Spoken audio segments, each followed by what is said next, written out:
માણસ કેટલો જીવ્યો ને એ જન્મ તારીખના આધારે જાણી શકાય, પરંતુ કેવી રીતે કેવું જીવ્યો એ જાણી શકાય નહીં. કેમ કે જીવન એ માપવાની ફૂટપટ્ટી નથી. જીવન એક કળા છે, અને એ કળા ધન સંપત્તિ, સોગાદો, મિલકતો, રૂપિયા એમાંથી નથી મળતી. એ કળા તો અંદરથી ઉદ્ભવે છે, અને અંદર ઉદ્ભવેલી જે કળા છે એ ખુશી આપે છે. જે ખુશી ધનના ઢગલામાંથી પણ નથી મળતી.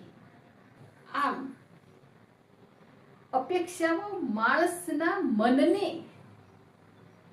થકવી નાખે છે, અને હૃદયની જે ખુશીઓ છે, એનો ઉમળકો છે, એને મુરઝાવી નાખે છે.